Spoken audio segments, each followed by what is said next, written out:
Il y a un facteur très important, la découverte de l'Arche de l'Alliance. Est-ce que les pressions politiques devraient continuer pour garder cette découverte souterraine? Pourquoi est-ce que cet objet d'art est-il si explosif? Jouerait-il un rôle dans les événements à venir? Y a-t-il une connexion entre l'Arche de l'Alliance et les événements qui devraient bientôt se dérouler sous le nouvel ordre mondial? L'Arche de l'Alliance était le symbole de la présence de Dieu. Sur cette boîte, il y avait un couvercle, connu sous le nom de propitiatoire ou également siège de la miséricorde. Cette boîte ou cette arche était couverte d'or, alors que le couvercle et les anges attachés étaient en or pur. J'ai fait des investigations dans beaucoup de sites et des pays, et j'ai la conviction que l'arche n'a été dans aucun de ces lieux. Elle n'a pas été prise par les Babyloniens ou les Romains, et qu'elle n'a pas été détruite. Selon la tradition, l'arche et les objets du temple sont restés cachés à travers les invasions babyloniennes, à travers l'exil des Juifs de 70 ans à Babylone, ainsi que dans la seconde période du Temple. Ils sont restés cachés pendant des siècles sous la domination étrangère de Jérusalem et sont restés cachés jusqu'à nos temps actuels. Parmi ceux qui désiraient trouver l'arche était Adolf Hitler. Il pensait que l'arche détenait une propriété mystique et leur donnerait une puissance surnaturelle sur les hommes. Mussolini avait également désiré prendre possession de l'arche. L'espoir était de trouver une cave qui était à l'époque au niveau du sol. Alors les fouilles ont commencé.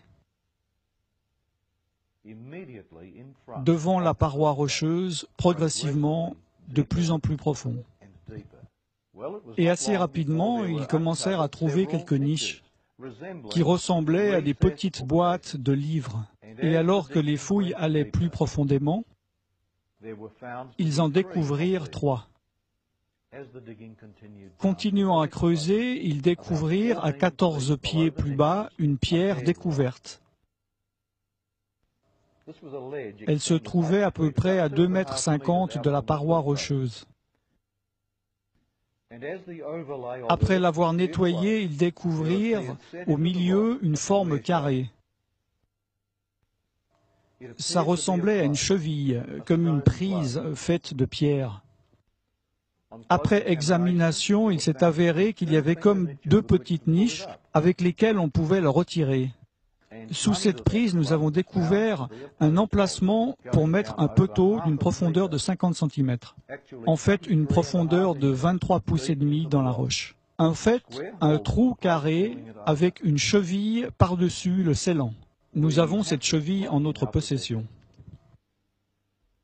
Il y avait plusieurs objets dans cette chambre.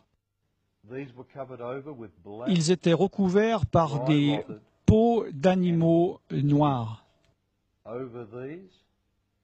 Par-dessus cela, il y avait des morceaux de bois. Et sur ce bois, il y avait des pierres. Et Ron est venu et il est passé au travers entre les pierres et le plafond. Et il a pu voir une boîte en pierre. Il avait un couvercle plat qui était fendu en 2 parties exactes. Il s'est avéré qu'il y avait une fissure dans le plafond. La fissure du plafond était alignée exactement avec la fissure sur le couvercle. La fissure descendait de la roche, continuait invisiblement dans l'air et ensuite recommençait. C'était très étrange. Cette fissure continuait sur 6 mètres dans le rocher. La terre trembla, les rochers se fendirent. Au moment de la mort de Jésus-Christ, les rochers se fendirent et le sang coula sortant de son côté, coula le long de ses jambes, le long de ses pieds, a coulé dans le trou du poteau et dans la fissure du rocher qui avait été ouverte pour le recevoir, et directement sur le couvercle de la boîte en pierre. Et cela a aspergé le propitiatoire à l'intérieur de cette boîte en pierre le siège de miséricorde de l'actuelle Arche de l'Alliance. Comment savons-nous cela? Car la fissure a été examinée avec soin et a démontré qu'une grande quantité de sang avait coulé à l'intérieur. C'est encore là-bas, et c'est du sang humain. Voici ma question. Vous avez dit que vous aviez donné le sang de notre Seigneur à être examiné par un laboratoire israélien. Quels ont été les résultats? Ok, très rapidement, hein. Du sang sec, c'est du sang mort. Tout le monde sait ça. Ils font des tests sur le sang des pharaons et des momies. Il y a certaines choses qu'ils peuvent faire, mais ils ne peuvent pas faire un compte des chromosomes. En tout cas pas par des méthodes que je connaisse. Tout est en évolution, mais moi je ne dis pas que je connais tout. Néanmoins, à ma connaissance, il est impossible de connaître le nombre de chromosomes depuis du sang séché. On peut retirer de l'ADN, mais pas des chromosomes. Cela concerne les globules blancs.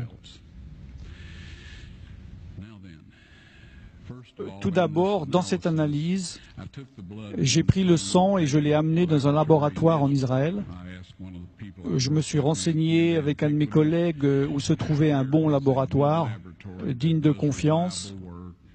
Ils m'ont dit, là-bas c'est bien, donc j'ai dit OK. J'ai dit, prenez ce sang, s'il vous plaît, et analysez-le, et dites-moi, qu'est-ce que vous pouvez m'en dire? Ils m'ont dit, on va le reconstituer, on va le mettre à température ambiante. Pendant 72 heures, on va le mettre dans une douce centrifugeuse. J'ai dit, super, ça c'est votre affaire, mais moi j'aimerais être là quand vous l'analyserez. Donc je suis revenu, ils l'ont analysé et ils m'ont dit, bon, c'est du sang humain, ça on peut le dire avec certitude. Ils ont fait les tests appropriés. Alors je leur ai dit, prenez un peu des cellules blanches pour une analyse et gardez-le à température du corps pour 48 heures. Ils m'ont dit, ça ne sert à rien car le sang est mort. Je leur ai dit, est-ce que, s'il vous plaît, vous pouvez quand même le faire? Et ils ont dit, OK, on le fera. J'ai dit, je veux être là quand vous le retirez et que vous l'examinerez. Je suis revenu, ils l'ont sorti, ils l'ont examiné, ils l'ont mis sous microscope. Et un technicien en a appelé un autre. Ils ont appelé leur patron. Ils parlaient en hébreu ensemble. Ils m'ont regardé et m'ont dit, Monsieur Wyatt, ce sang ne contient que 24 chromosomes. Vous voyez, chacun d'entre nous en avons 46. 23 de votre mère, 23 de votre père, 22 autosomes de votre mère, 22 autosomes de votre père. Vous avez un X de votre mère et vous pouvez avoir un X ou un Y de votre père. Ce sang avait 23 chromosomes du côté de sa mère, un chromosome Y seulement. Voyez-vous, un enfant ne pourrait pas se développer s'il n'avait pas les autosomes de sa mère. Donc toutes ces caractéristiques physiques avaient été déterminées du côté de sa mère, ses autosomes. Son côté mâle a été déterminé par ce Y qui est venu d'une source qui n'était pas d'un mâle humain. Ensuite, ils m'ont dit, ce sang est vivant. Et ils m'ont demandé, c'est le sang de qui?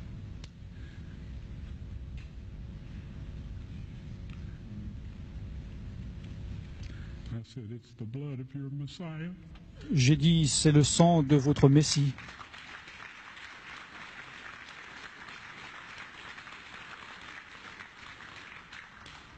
Et je peux vous dire que la vie de ces hommes ont changé.